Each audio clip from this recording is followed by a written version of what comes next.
Olá, seja bem-vindo e bem-vinda ao Boletim das Eleições Especial da 20ª Legislatura.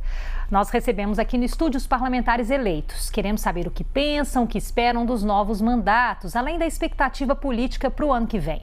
Comigo aqui no estúdio o deputado Duarte Bechir, do PSD, reeleito para o 5º mandato na Assembleia Legislativa. Duarte Bechir é bacharel em Direito e servidor público federal do IBGE.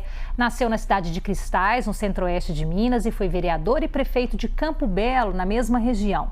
Nessa legislatura, presidiu a Comissão de Redação e foi vice-presidente da Comissão de Defesa dos Direitos da Pessoa com Deficiência. É membro efetivo das comissões extraordinárias das privatizações e da de transportes, comunicação e obras públicas. Duarte Bechir também é vice-presidente da Comissão de Administração Pública da Assembleia Legislativa de Minas. Deputado, parabéns pela conquista nas urnas. Mais uma conquista. Muito obrigado. Eu acho que o trabalho que você tem a oportunidade de realizar aqui, ele acaba sendo o reflexo da eleição. Às vezes não está o que esperado, mas no nosso caso, com toda certeza, é o reflexo daquilo que nós plantamos e colhemos na eleição. Foi uma boa votação, 71.880 votos. Quase 72. Pois é, e o senhor dizia que para mim que o senhor fica bem ali na divisa com o sul de Minas, né? É bem votado na região sul de Minas. Campo Belo, nós estamos ali nas margens do Lago de Fundo, no limite com o centro-oeste, mas toda a nossa vida é com o sul. A nossa votação, ela comunga muito mais para o lado do sul. De Minas. Eu vou para o lado de Pouso Alegre, eu vou até São Lourenço, Terras Altas da Mantiqueira, Icás de Itamonte, Passa Quatro, então ela condensa quase toda no sul. Por Campo Belo estar nesse limite, e Cristais também, que Cristais é onde eu nasci, pertinho, né? Pertinho, 30 quilômetros. Aí nos qualifica e nos condiciona como os votos do centro-oeste. Mas é um prazer comungar com as duas regiões que são muito importantes no estado de Minas. Deputado, o senhor me contava, aproveitando um pouquinho da experiência do senhor, 5º mandato aqui na Assembleia, vereador, prefeito, o senhor me diz quantos anos de política? Se você multiplicar os 5 com os 2, nós estamos 7 vezes 4, estamos indo para 28 anos de vida pública. É um período considerável. E eu acho que também, além de ser considerável, ele vai te dando experiência. Você vai ganhando experiência, você vai percorrendo os caminhos com mais facilidade e, claro, desenvolvendo o trabalho com mais riqueza e qualidade nas suas ações. E o senhor está vendo aí a transformação da política, né? Do modo de fazer política, do modo de fazer campanha, está tudo diferente, né, deputado? Nós vimos na eleição passada, quando o presidente Jair Bolsonaro teve aquele incidente que aconteceu em Juiz de Fora, e ele não foi para a rua, ele fez a campanha de forma virtual. Ali iniciava-se um modelo de campanha e que alguns colegas até daqui da Assembleia, deputados federais, se condicionaram a um escritório e do escritório mandava os recados, conversava com a base, alimentava o sistema com informação, gravando vídeos. Eu vi muito isso também. Eu tenho uma equipe muito boa de assessoria de comunicação, e eu optei por fazer alguns vídeos de fato, mas de viajar o estado.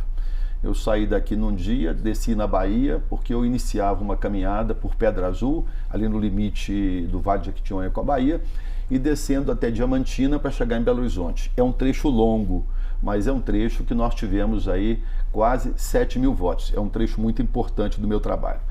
Além de 7.000 votos no Vale de Jequitinhonha, de Diamantina para cima, toda a nossa votação ela concentra no sul, que é caracterizado geograficamente pelo centro-oeste. Então, eu percorri todo o estado. Fui, visitei, participei de debates, reuniões com vereadores, com lideranças, colocando a necessidade da votação e explicando, Fernanda, que essa eleição ela podia ser diferente e que as pessoas deveriam prestar atenção na condição, não que eu tenha algo contra os deputados virtuais, mas os deputados que são presenciais e que alimentam o sistema municipal. Que conhecem saúde, a realidade, educação, porque tem, por exemplo, Campo Belo, que é a minha cidade. Nós temos uma obra na Santa Casa, e ela vai atender a região toda, é uma obra física e não é uma obra barata. E lá nós vamos precisar de recursos para os próximos 4 anos. E nós perdemos parceiros dessa obra, deputados que não foram eleitos.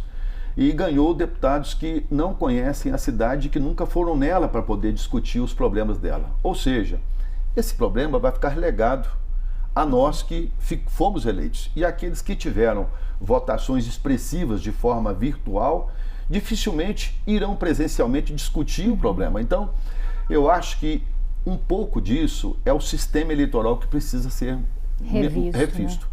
Porque quando você tem um voto distrital ou distritão misto, você possa ser votado numa região, você não tem condições de ser votado no estado inteiro, a internet, as redes sociais, pode até te dar essa capacidade, mas você vai condensar a sua representatividade numa determinada região que você vai ter a obrigação de trabalhar por ela durante o seu mandato.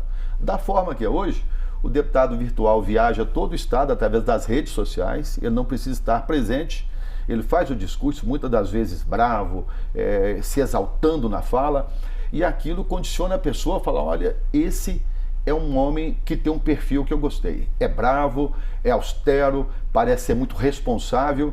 E às vezes o deputado, vou dar um exemplo aqui do deputado Dalmo Ribeiro, um dos deputados mais trabalhadores dessa casa. Um deputado que perde a eleição com mais de 60 mil votos, um exemplo de trabalho, de dedicação, um homem preparado. E a ausência de um homem como esse aqui na Assembleia faz muita falta. Não que quem virtualmente está chegando, mas é que quem presencialmente trabalhou 4 anos. Essa é a grande diferença. Ele plantou e não pôde colher. E quem não plantou, colheu no lugar. Essa é a diferença. Pois é, já fica essa necessidade de revisão desse processo. Deputado, nessas andanças do senhor pelo Estado na campanha, o que o senhor percebeu que é uma grande demanda do Estado hoje e que o senhor pretende trabalhar nessa próxima legislatura? Olha, eu vejo que o governo iniciou a reconstrução, a finalização da obra dos hospitais regionais e vejo a saúde um gargalo dos mais importantes. Como eu sou um deputado e que lido muito com as minhas bases, o nosso telefone sempre está disponível para solicitações, para conversa. Nós recebemos as solicitações de saúde de todo o Estado. Então o Estado carece de uma organização da saúde que possa atender os anseios de cada uma dessas regiões. Iniciou-se lá atrás, no governo do Anastasia, os hospitais regionais. Alguns deles foram efetivados, foram concluídos. E quando a saúde está ameaçada, a vida está ameaçada, outra coisa não pode chegar na frente, porque você tem saúde para ter trabalho. Você só vai trabalhar se tiver saúde. Então, eu acho que o Estado carece, em primeiro lugar, da questão da saúde, que os hospitais regionais, o fortalecimento dos hospitais micros e das regiões, que possa ter as cirurgias que não demande você sair de uma região para fazer uma determinada cirurgia, um atendimento longe da sua casa. Então, eu vejo muito a saúde como um gargalo, um desafio para esse próximo governo. Nós também, viajantes, sentimos que as rodovias, muitas delas, trazem prejuízo. As produções, o estado é muito grande. Quando o produtor tem dificuldade de trazer a sua mercadoria para um Ceasa, a sua produção, de escoar aquilo que ele produz, gera um prejuízo. E a ineficiência nesse sentido, o governo perde, consequentemente, porque ele deixa de arrecadar. Quando você tem as vias, a malha viária perfeita, você dá condições do crescimento vir e do crescimento econômico ao mesmo tempo. Então eu vejo que a saúde e as malhas viárias do Estado, ela precisa ser revista. Sei que o governo não tem condições de fazê-lo de imediato. O nosso Estado tem aí uma condição pequena, porque ainda estamos sob júdice da liminar que o governo conseguiu para não pagar a dívida. Veja que o governo anterior ele teve dificuldade, porque ele teve que pagar mensalmente e o caixa esvaziou. No atual governo, o governador Zema tem administrado com pouco recurso, mas, contudo, a dívida crescendo. Então, para você ter condições de enfrentar a dívida, você tem que produzir. E você não produz com uma saúde que não está em boas condições e uma malha viária que não esteja perfeita. Deputado, outra que também diz da saúde, uma atuação do senhor nessa legislatura e uma atuação do senhor constante é a defesa da pessoa com deficiência. Né? O senhor pretende continuar a levar essa bandeira que está intrinsecamente ligada ao desenvolvimento da saúde no Estado, né? Eu acho que eu cresci muito nessa comissão. Essa comissão me fez muito bem. Ela me deu um olhar diferente para a vida e me fez ainda ser mais responsável com o nosso trabalho. Quando eu assumi a presidência dessa comissão, esse tema na Assembleia, ele não tinha o espaço que hoje tem. E ele ganhou um espaço extraordinário. E mesmo não estando na comissão, eu procurei participar, através de projeto de lei, de presenças em comissões, de debates, ao longo dos anos que eu não tive presencialmente. É porque cada partido, quando chega aqui, as comissões são distribuídas pela bancada. E muitas das vezes a sua bancada ela quer uma determinada comissão que na distribuição um partido tal assume aquela comissão. Isso não tem como brigar para ter alguma coisa que o partido não construiu em detrimento do seu número de parlamentares. Então, eu tenho o desejo de continuar participando. Se não for na direção, pelo menos como membro, um membro efetivo. A contribuição que a gente pode dar é muito importante em decorrência dessa experiência, né? E é apaixonante. Você sabe que das coisas que nós construímos, por exemplo, e se eu falar para você que hoje as escolas do Estado, as escolas especiais continuam abertas, foi graças ao trabalho aqui na Assembleia. Foram muitas visitas, audiências públicas. E elas estavam fadadas ao fechamento. Iam fechar. Iam fechar. Você vai no terminal rodoviário JK, é de arrepiar. Você vê aquelas grades ali, morreram pessoas, deficiências visual, que caíam, não sabiam, viu o carro passar e achavam que estava no passeio. A última pessoa, ainda internada, me liga. Eu sei que o senhor é da comissão, e ali tem um buraco negro, e nós achamos o tal do buraco negro. Quando a senhora passar, o telespectador passar no terminal rodoviário de Belo Horizonte, veja aquelas grades brancas, não tem mais a queda de pessoa com deficiência visual. O terminal rodoviário... Isso foi uma demanda que foi trazida para o senhor? Aqui na comissão, e nós conseguimos, junto com a direção do terminal, implementar as grades que hoje funcionam e não tem mais queda e não tem mais morte, porque a última pessoa veio a falecer. E quando a pessoa com deficiência chega na rodoviária, foi combinado, eles estão cumprindo, a administração, tem recepção e uma placa que, no tato com a placa, eles conseguem identificar com o tocar da mão onde que é a saída, onde é o banheiro, onde tem bilheteria. Então, assim, o terminal rodoviário se tornou outro depois do trabalho da Assembleia. Eu estou citando 2 casos que são muito emblemáticos do nosso trabalho, mas tem outros tantos, foram muitas conquistas, e a pessoa com deficiência em Minas Gerais passou a ter voz e vez na Assembleia. Você veja bem que é uma questão de nomenclatura. Antes de nós entrarmos, a terminologia era pessoa portadora de deficiência. Essa terminologia portadora foi retirada, porque a pessoa não porta uma deficiência, você porta um documento, você porta um objeto, mas a deficiência você não a porta, né? Então, é pessoa com deficiência. Isso trouxe mais respeitabilidade, trouxe mais que nós pudéssemos ter com a pessoa com deficiência um equilíbrio e uma vocação de defender os interesses. Quantas vezes trouxemos para cá o debate que pessoas com deficiência precisavam ser inseridas no mercado de trabalho, mas precisavam ser preparadas.